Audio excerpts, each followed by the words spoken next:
ഗ്രഷ്മ rank ഹോൾഡറായിരുന്നു, എല്ലാവിധ കഴിവുള്ള കുട്ടിയായിരുന്നു. ഇന്നത്തെ കുട്ടികൾ പെട്ടെന്ന് 8ാം ക്ലാസ് ആകുമ്പോഴേക്കും ഒരു ആൺകുട്ടിയോ പെൺകുട്ടിയോ ഒക്കെ പ്രേമിച്ചില്ല മോശമാണ് ധാരിക്കുന്നതാണ്. ഒരു 3 ബ്രേക്കപ്പ് വേണം ഇന്ന് കല്യാണം കഴിക്കണമെങ്കിൽ. 2 ഡൈവേഴ്സിംഗ് ഇല്ലെങ്കിൽ ഒരു പെൺകുട്ടി ആവില്ല. അങ്ങനെ ഗ്രീഷ്മ സ്നേഹിക്കുന്നു. അങ്ങനെ ഒരു കുട്ടിയെ ഒരുത്തനായിട്ട് പ്രേമബദ്ധത്തിലാവുന്നു. അപ്പോഴാണ് നല്ലൊരു പ്രപ്പോസൽ വരുന്നത്. അവനെ കഴിക്കാൻ തീരുമാനിക്കുകയാണ്. സാധാരണ ആൺകുട്ടികളാണ് കൊലപാതകം ചെയ്യാറ്, കൊട്ടേഷൻ കൊടുക്കാറ്. ഗ്രീഷ്മ കൊട്ടേഷനും കൊടുത്തില്ല, വീട്ടിലേക്ക് വിളിച്ചു, കഷായ ചലഞ്ചെടുത്തി. സ്നേഹത്തിൻ്റെ പാരമ്യത്തിൽ ഷാരോൺ എന്ന വിദ്യാർത്ഥി കഷായം കഴിച്ചു. വീട്ടിലെത്തുമ്പോൾ ഛർദ്ദിച്ചു, ഒരാഴ്ച കൊണ്ട് മരിച്ചു. ഗ്രീഷ്മ തെറ്റുകാരിയാണോ? ഇവിടെ തൃശ്ശൂർ രാമപുരത്തെ 14 വയസ്സായ കുട്ടിയാണ് 15 വയസ്സായ ഒരുത്തരുടെ തലക്കടിച്ചു കൊന്നത്.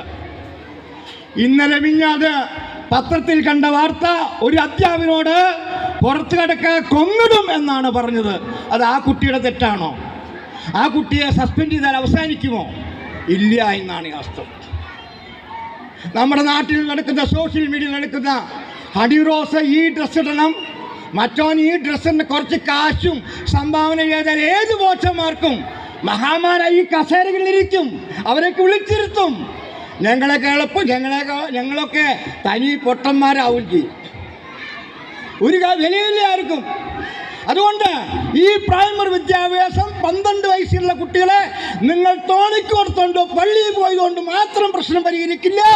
മറിച്ച് അവരെ വിളിച്ചിരുത്തി കെട്ടിപ്പിടിച്ച് വർത്താനം പറഞ്ഞാൽ മാത്രമേ, അവരുടെ മനസ്സിലുള്ള ദുഃഖങ്ങൾ, വേദനകൾ, സങ്കല്പങ്ങൾ, സംഘടനകൾ എന്താണെന്നറിഞ്ഞാൽ മാത്രമേ അവൻ വലുതാവുമ്പോൾ നിങ്ങൾക്ക് ഉറക്കം കിടക്കാതെ മരിക്കാൻ കഴിയുള്ളൂ. ഇതാണ് സത്യം.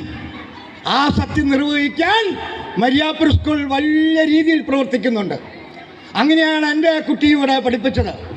എൻ്റെ സഹോദരന്മാരൊക്കെ, മക്കളൊക്കെ വലിയ വലിയ സ്കൂളിലാണ് പഠിച്ചിരുന്നത്. ഇവിടെ നേരത്തെ പറഞ്ഞ പാമ്പും തവളയും വരുന്ന ഒരു സ്കൂളിലേക്കാണ് എൻ്റെ കുട്ടിയെ ചേർത്തിയത്. ഞാൻ രാജ്യം അതൊന്നും എഴുതിയിട്ടുണ്ടായിരുന്നില്ല. ആരാണ് എന്നെ ചേർത്തി? രൈസ ടീച്ചറാണെന്നോട് ചേർത്തിയത്. ഇപ്പോൾ എൻ്റെ മൂത്ത മകൻ, അവൻ ഗവേഷക വിദ്യാർത്ഥിയാണ്, M.Tech ബിരുദധാരിയാണ്. കോയമ്പത്തൂരിൽ കർപ്പക യൂണിവേഴ്സിറ്റി അസിസ്റ്റന്റ് പ്രൊഫസറും കൂടിയാണ്. ഈ സ്കൂളിൽ നിന്നാണ് പഠിച്ചത്. എൻ്റെ ഇളയ മകൾ വക്കീലാണ്, തൃശ്ശൂർ ജില്ലാ കോടതിയിൽ പ്രാക്ടീസ് ചെയ്യുന്ന കാലത്ത് ഞാൻ കൊണ്ടാക്കിയിട്ടാണ് വരുന്നത്. നിങ്ങളിരിക്കുന്ന ഈ സ്റ്റേജ് ഉണ്ടല്ലോ, ഇപ്പം കെട്ടിരിക്കുന്ന കമാനം, അവിടെയാണ് 25ാം വാർഷികത്തിൽ ഞങ്ങളെല്ലാം ഒത്തുകൂടി